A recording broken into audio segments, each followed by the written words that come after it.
मौजूद हैं आज भिवानी में और भिवानी में यहाँ पर जो शहद के जो किसान हैं, जो मधुमक्खी का पालन करते हैं, वो किसान आज यहाँ पर पूरे देश भर के यहाँ पर इकट्ठा हुए हैं और उनकी काफ़ी कुछ समस्याएं हैं। हमने पूरे देश में जो शहद में मिलावट चल रही है उसको रोकने के लिए हर संभव प्रयास किए और ये जो यहाँ किसान आए हुए हैं ये सब शोषित हैं, इनको अपना उत्पादन लागत मूल्य भी नहीं मिल पा रहा, इसलिए संगठन का जन्म हुआ। तो आपके मन में ऐसा क्या ख्याल है कि भाई हम जो बी फार्म्स हैं उनके लिए आगे बढ़ेंगे, उनको जो अधिकार है उनका जो उनको दिलाएंगे? हमारे देश के निर्यातक हैं और जो ये बड़ी बड़ी कंपनियां हैं ये कभी भी इनको उत्पादन लागत मूल्य नहीं दे रही थी और मैं एक खुद मधुमक्खी पालक रहा हूं और इनका दर्द मैंने अच्छी तरह देखा है। तो हमने एक मुहिम उठाई कि एक ऐसी सोसाइटी का गठन किया जाए जो मिलावट के खिलाफ लड़े, किसानों को उनका उत्पादन लागत मूल्य भी दिलवाए और इस मिलावट को रोके। वेलफेयर सोसाइटी का मकसद क्या है? जहाँ पर शोषण हो रहा है, मार्केट में रेट ऊपर नीचे होते हैं, तो उनके लिए भावांतर योजना या पोलिनेशन भत्ता दिलवाना। हरियाणा सरकार, भारत सरकार मधुमक्खी पालन के लिए बहुत कुछ कर रही है, लेकिन एक्चुअल में क्या है कि जो जिनको मिलना चाहिए वहाँ तक ये योजनाएं धरातल पर काम नहीं कर पा रही। मधुमक्खी पालक किसान की गाड़ी खराब हो जाती है, वहाँ इमीडिएटली मदद पहुँच जाती है। अगर कोई किसान या कोई सरकारी अधिकारी उसको परेशान कर रहा है, जैसे पीडब्ल्यूडी विभाग में नहरों पे, तो वहाँ पे हमारी सोसाइटी जाके संघर्ष करती है। किसी के साथ कोई दुर्घटना हो जाती है तो हमें मृत्यु होने पर उनको 2 लाख रुपए दे रहे हैं और कोई अंग घट जाने के बाद उनको 1 लाख रुपए दे रहे हैं। सोसाइटी बहुत मजबूत है, देश के हर कोने में हम 13 स्टेट में अभी काम कर रहे हैं। नमस्कार, स्वागत आपका हरियाणा न्यूज़ 24 पर। मैं हूं हिमांशु लांबा, मेरे सहयोगी विक्की मलिक के साथ। मौजूद हैं आज भिवानी में और भिवानी में यहाँ पर जो शहद के जो किसान हैं, जो मधुमक्खी का पालन करते हैं, वो किसान आज यहाँ पर पूरे देश भर के यहाँ पर इकट्ठा हुए हैं और उनकी काफ़ी कुछ समस्याएं हैं, उन्हीं को लेके वो लोग यहाँ पर इकट्ठा हुए हैं। यहाँ पर मधु क्रांति बी फार्म्स वेलफेयर सोसाइटी का यहाँ पर उद्घाटन हुआ है और हमारे साथ जो राष्ट्रीय अध्यक्ष हैं राजेश जाखड़ जी, उनसे खास बातचीत करने का काम करेंगे क्योंकि ये राष्ट्रीय अध्यक्ष बनाए गए हैं, तो इनका भी काफ़ी कुछ कहने का जो मकसद है उन सभी मुद्दों पर हम बातचीत करेंगे। आखिर क्या कुछ सोचकर इन्होंने ये सोसाइटी बनाई गई है और इसमें क्या कुछ जो मधुमक्खी पालन करते हैं जो किसान, उनका क्या फायदा होने वाला है, वो सभी बातचीत राजेश जाखड़ जी से करेंगे। जी, सबसे पहले स्वागत आपका हरियाणा न्यूज़ 24। आपके चैनल का भी बहुत बहुत धन्यवाद जी और आपके जो दर्शक हैं उनका भी बहुत बहुत धन्यवाद। राजेश जाखड़ जी, सबसे पहले हम जानना चाहेंगे, आप राष्ट्रीय अध्यक्ष बनाए गए हैं वेलफेयर सोसाइटी के, तो कैसा लग रहा है और आने वाले समय में लोगों के लिए क्या कुछ नया करने वाला है? देखिए, जो है राष्ट्रीय अध्यक्ष का पद है, सच मानिए कांटों का ताज है। इतना आसान नहीं है देश में पूरी सोसाइटी को संभालना और इस सोसाइटी का गठन मैंने ही किया आज से 3 साल पहले। 26 जनवरी को हमने इसका गठन किया था और उसके बाद हमने पूरे देश में जो शहद में मिलावट चल रही है उसको रोकने के लिए हर संभव प्रयास किए और ये जो ये यहाँ किसान आए हुए हैं ये सब शोषित हैं, इनको अपना उत्पादन लागत मूल्य भी नहीं मिल पा रहा, इसलिए संगठन का जन्म हुआ। तो राजेश जाखड़ जी, आपसे जानना चाहेंगे, आपने ही 3 साल पहले ये जो सोसाइटी का उद्घाटन किया है, स्टार्ट की है, तो आपके मन में ऐसा क्या ख्याल है कि भाई हम जो बी फार्म्स हैं उनके लिए आगे बढ़ेंगे, उनको जो अधिकार है उनका जो उनको दिलाएंगे? तो आपके मन में क्या ख्याल है, क्योंकि फार्म तो काफ़ी हैं, काफ़ी फार्मर हैं, काफ़ी नेता घूम रहे हैं। देखिए, एक्चुअल में ये जो किसान यहाँ आए हुए हैं ये लगातार शोषित होते हुए आ रहे हैं।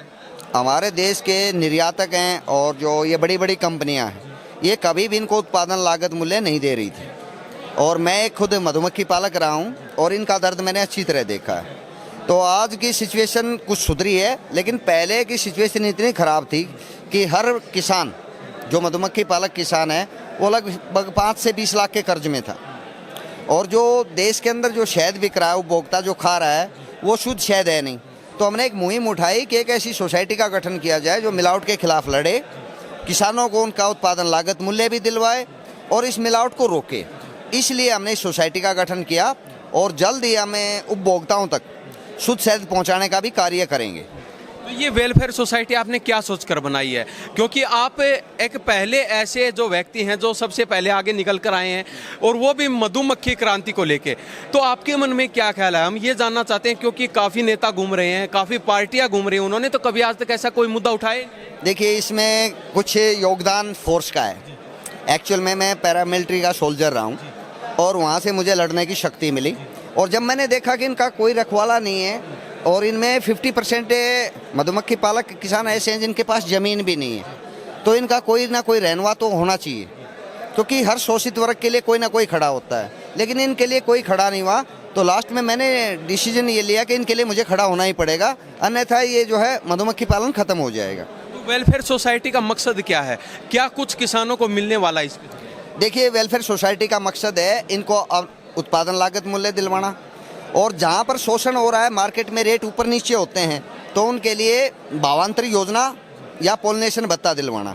और उसमें हमारी हरियाणा सरकार ने सुनी है और मैं हरियाणा सरकार का धन्यवाद करना चाहूँगा, माननीय मुख्यमंत्री सैनी साहब जी।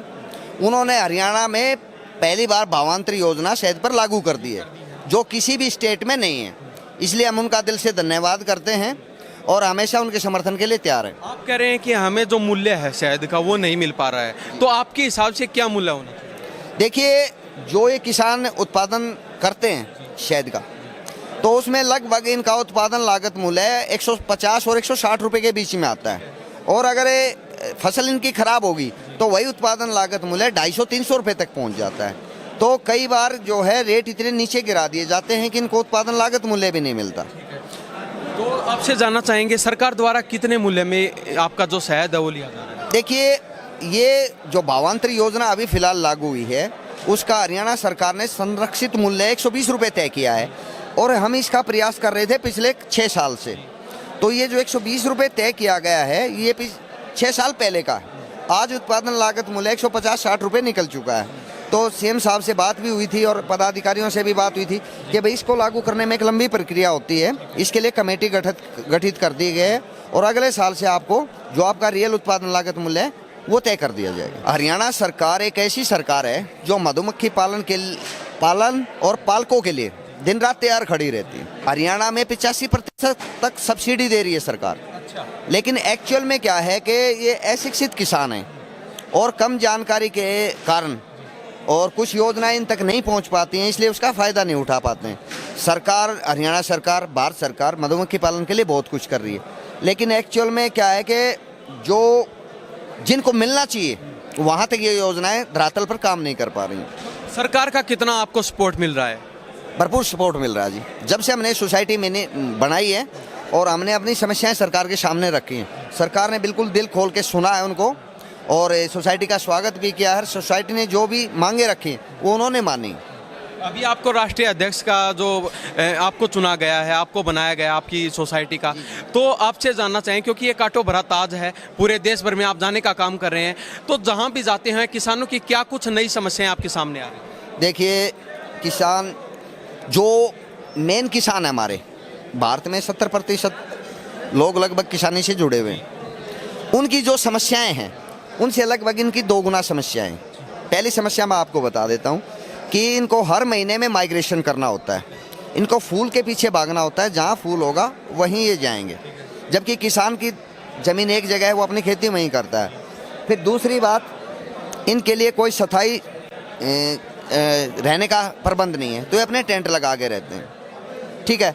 फिर उस टेंट के अंदर सांप, बिच्छू, बहुत सारी चीज़ें होती हैं। जंगल में अकेले रहना, मतलब एक संघर्षशील जीवन है इनका। और ये जो अमृत पैदा करते हैं, उस अमृत का इनका जब उत्पादन लागत मूल्य भी नहीं मिलता है तो दुख होता है, और तभी से हमारा ये संघर्ष शुरू हुआ। तो अभी आपसे जानना चाहेंगे, आपने काफ़ी कुछ समस्याएं सुनवाई हैं, तो अभी आपसे जानना चाहेंगे आपकी वेलफेयर सोसाइटी किसानों को क्या कुछ सुविधाएं देने जा रही है? देखिए, हमारी वेलफेयर सोसाइटी है, उसने काफ़ी सुविधाएं दी हैं। जैसे बाढ़ के अंदर जो बॉक्स डूब जाते हैं, तो हमारे जो क्रांतिवीर हैं उन्होंने लगभग पिछले साल 11,000 के लगभग कॉलोनी को बचाया, यानी करोड़ों की तादाद में उन्होंने मधुमक्खियों को बचाया। अब किसी भी किसान की, मधुमक्खी पालक किसान की गाड़ी ख़राब हो जाती है, वहाँ इमीडिएटली मदद पहुँच जाती है। अगर कोई किसान या कोई सरकारी अधिकारी उसको परेशान कर रहा है, जैसे PWD विभाग में नहरों पे, तो वहाँ पे हमारी सोसाइटी जाके संघर्ष करती है। और लगभग सरकार ने सारी परमिशनें दे दी हैं कि जो खाली जगह हैं, सरकारी ज़मीन है, उन पे आप अपनी मधुमक्खी रख सकते हैं। अभी जैसे हम कुछ किसानों से बातचीत कर रहे हैं, उन्होंने कहा पेंशन वगैरह भी जाखड़ साहब द्वारा प्रयास किए गए हैं और पेंशन दिलाई जा रही है। देखिए, उसमें ऐसा है कि कोई भी अगर हमारा भारत की जो सोसाइटी का हमारा मेंबर है उसका तो है ही है, बाकी जो कोई और भी किसी के साथ कोई दुर्घटना हो जाती है तो हमें मृत्यु होने पर उनको 2 लाख रुपए दे रहे हैं, और कोई अंग कट जाने के बाद उनको 1 लाख रुपए दे रहे हैं, और बाई चांस कहीं पर भी देश में कोई एक्सीडेंट होगा तो इमीडिएटली उनको 50,000 रुपये दिए जाते हैं सोसाइटी की तरफ से। कहने का मतलब ये है कहीं भी जो भी किसान है बी फार्म्स जो मधुमक्खी पालन करता है उनको किसी तरह की कोई समस्या नहीं आने वाली। हाँ बिल्कुल जी, हमें हमारी सोसाइटी के थ्रू हर किसान को जोड़ना चाहते हैं, और जो हमारे मधुमक्खी पालक हैं उन किसानों को भी जोड़ के हमें मतलब खेती को भी आगे बढ़ाना चाहते हैं, क्योंकि मधुमक्खी एक ऐसा जीव है जो जहाँ पर भी जाएगा वहाँ के किसानों की 25 से 35% फसल में वृद्धि करेगा, क्वालिटी और क्वांटिटी दोनों में। तो अभी लगभग पूरे भारत से कितने किसान आपकी सोसाइटी से जुड़ चुके हैं? देखिए हमारे साथ है लगभग 10,000 किसान हैं जो अभी फ़िलहाल हमारे से जुड़े हुए हैं। बाकी हर भारत का मधुमक्खी पालक ये जानता है कि मधु क्रांति एक सोसाइटी बनी हुई है जो किसानों के लिए और मधुमक्खी पालकों के लिए बहुत अच्छा कार्य कर रही है। ये पहली ऐसी सोसाइटी है जो मधुमक्खी पालन जो करने वाले किसान उनके लिए इतना कुछ करके दे रही है। बिल्कुल बिल्कुल, ये ऐतिहासिक सोसाइटी है। आज से पहले छोटी मोटी सोसाइटियाँ बनी, वो स्ट्रगल करते रहे लेकिन कुछ कर नहीं पाए, और वो कॉरपोरेटर के हाथों बिक गए। उन्होंने अपना घर भरा और इस मधुमक्खी पालन को डुबो दिया। अभी जो दर्शक हैं उनके कमेंट वगैरह भी आएंगे तो उनकी राय हम पहले ही आपसे जान लेते हैं। क्या आने वाले समय में कुछ चुनाव लड़ने की इच्छुकता है? नहीं जी, बिल्कुल नहीं। ये 51 साल उम्र हो गई है और बाकी जीवन इन्हीं मधुमक्खी पालकों को समर्पित है। तो आपसे जानना चाहें, क्योंकि काफ़ी नेता हैं, काफ़ी पैसे वाले लोग भी हैं, तो वो सामने क्यों नहीं आए? क्योंकि आप आर्मी में भी रह चुके हैं खुद और आपने मधुमक्खी पालन भी कर चुके हैं, तो आपके अंदर ये ऐसी क्या उत्सुकता हुई, अंदर की ऐसी क्या आवाज़ आई कि भैया हमें किसानों के लिए कुछ करना है? देखिए इसमें मैं सच्चाई तो यही बताता हूँ। हकीकत ये है कि मेरी ब्रिक्स कंपनी थी, ईंट भट्ठा था, तो वहाँ पर एक हिमाचल का मधुमक्खी पालक अपने बॉक्स लेके आया और उसने मेरे भट्ठे पर उससे बॉक्स रखे। तो मैंने उसकी परेशानियाँ देखी, वो रात को भी परेशान, दिन में परेशान, हर कोई आए उसको परेशान करे। उसने फिर उसके साथ बैठ के बातचीत होती थी, वो मेरे भट्ठे पे आता था, तो उससे पूरी जानकारी ली। तो मैंने उस चीज़ को देख के कि भाई ये तो प्रकृति को की रक्षा करने वाला भी बिजनेस है और इनकम भी अच्छी हो सकती है इसमें, तो अब मैंने बिजनेस साइड बिजनेस शुरू किया। उसके बाद जब से मैंने बिज़नेस किया 1-2 साल को छोड़ के, और हर साल मैं नीचे ही जाता गया, नेगेटिव, मतलब फ़ायदा नहीं हुआ, नुकसान हुआ। जब उस नुकसान को देखा तो फिर स्ट्रगल करने का जज्बात दिल में उठा कि मैं तो घर से सुख साधन संपन्न हूँ, लेकिन वो तो सुख साधन संपन्न नहीं है ना, तो उनके लिए फिर ये लड़ाई लड़ने के लिए हमने सोसाइटी का गठन किया। अब अगर जो हमारी वीडियो देख के आपसे कोई जुड़ना चाहे, आपकी बी फार्म सोसाइटी से जुड़ना चाहे, तो वो कैसे आपसे कॉन्टेक्ट? देखिए आज सोशल मीडिया पे हमारा मधु क्रांति be farmers welfare society Facebook account भी है, और मेरा राजेश जाखड़ के नाम से खुद भी अकाउंट है, और हमारी सोसाइटी का रजिस्टर्ड ऑफिस है चरखी दादरी में, तो वहाँ आके वो कांटेक्ट कर सकते हैं, या और मेरा मोबाइल नंबर भी मैं उनको दे सकता हूँ। तो आप ऐसे ही पूरे हरियाणा ही नहीं बल्कि पूरे भारत में जाकर जो मधुमक्खी पालन करने वाले किसान उनको जागरूक करने का काम करते हैं? बिल्कुल बिल्कुल जी, हर स्टेट में मैं जाता हूँ, बंगाल, बिहार, राजस्थान, हरियाणा, जम्मू कश्मीर, और हमने लास्ट ईयर 10 मार्च को पूरे देश में आंदोलन भी किया था। जितने भी शहद फैक्ट्रियां हैं उनको हमने रोक दिया था, क्योंकि वो उत्पादन लागत मूल्य नहीं दे रही थी। तो सोसाइटी बहुत मजबूत है, देश के हर कोने में हम 13 स्टेट में अभी काम कर रहे हैं, और बहुत ही अच्छी तरह हमारे पदाधिकारी काम कर रहे हैं, और हर किसानों की और मधुमक्खी पालकों की समस्याओं का निवारण कर रहे हैं। तो अब चलते चलते सरकार, प्रशासन और जो आपके जो किसान जो मधुमक्खी पालन करते हैं उनको क्या कहना? देखिए मैं उनसे यही कहना चाहूँगा कि वो संगठित रहें और किसान की फसल पे ज़्यादा ध्यान दें, अपनी फसल के साथ साथ ही। अगर हर किसान अपने आसपास मधुमक्खियों को रहने देता है तो उनका बहुत फ़ायदा होता है, और 25 से 35% की उनकी फसल में जो बढ़ोतरी होती है। आज आपका भिवानी में शपथ ग्रहण समारोह था, क्या कुछ शपथ ली गई है और क्या कुछ वादे किए गए? देखिए इसमें शपथ हमारे क्रांतिवीर साथी आए हुए थे, लगभग 600 की संख्या में, जो हमारे क्रांतिवीर हैं, जो हमारे कार्यकर्ता हैं, केवल उन्हीं को बुलाया गया था। अगर सभी को बुलाते तो यहाँ 10,000 की भीड़ होती।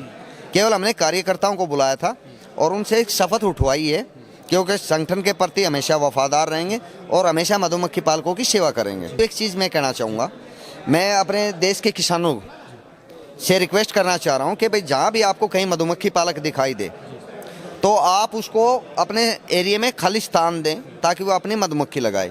वो अपना पेट पालने के लिए वहाँ आया है, परंतु साथ में ही वो आपसे कुछ ले नहीं रहा है, लेकिन वो आपकी फसल में 25 से 35% की बढ़ोतरी करता है। दूसरी बात, हमारे अमूमन कहीं पर है, जब मैंने बिजनेस नहीं किया था तब मुझे भी डर लगता था मधुमक्खी। अब जो मधुमक्खी से जो लोग डरते हैं उनके लिए एक मैसेज है कि मधुमक्खी अगर आपको काटती है तो उसका कोई नुकसान नहीं है। ये कोई वो मक्खी नहीं है कि 50 सोल लड़ गई और आप बीमार हो जाओगे या मर जाओगे।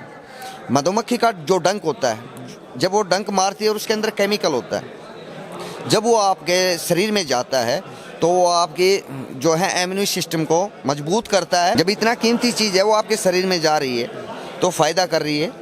ज़्यादा मात्रा में जब आपको काटती हैं कोई मधुमक्खियाँ, जैसे अब पहाड़ी मधुमक्खियाँ, उनके डंक में ज़्यादा जहर होता है, इसके डंक में कम जहर होता है, तो इससे कोई नुकसान नहीं होता। तो सरकार और प्रशासन को चलते चलते क्या कहना चाहोगे, जो कमियां हैं उनको कब तक पूरा किया जाए?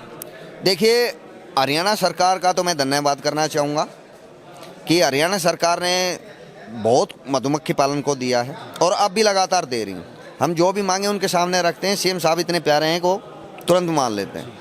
और जो दूसरे स्टेट की सरकारें हैं, मैं उनसे निवेदन करना चाहता हूँ कि हरियाणा की तर्ज पर उनको भी 85% सब्सिडी दी जाए और भावांतर योजना दी जाए ताकि ये मधुमक्खी पालक अपना जीवन यापन ठीक से कर सके। आपका बहुत बहुत धन्यवाद। जी, आपका भी बहुत बहुत धन्यवाद। तो ये हमारे साथ राजेश जाखड़, राष्ट्रीय अध्यक्ष मधु क्रांति बी फार्म से वेलफेयर सोसाइटी के राष्ट्रीय अध्यक्ष राजेश जाखड़ जी हमारे साथ एक खास बातचीत में बने हुए थे। इनकी बातों से आप कितना सहमत हैं? अगर आपके भी कोई क्वेश्चन है तो कमेंट बॉक्स के माध्यम से ज़रूर दे दीजिए। आने वाले समय में इनके इंटरव्यू में हम वो क्वेश्चन भी ज़रूर रखने वाले हैं, तो इनके बारे में आपकी क्या प्रतिक्रिया है? इन्हीं सब बातों के साथ मैं हिमांशु लांबा, मेरे सहयोगी विक्की मलिक के साथ हरियाणा न्यूज़ 24। नमस्कार, जय हिंद।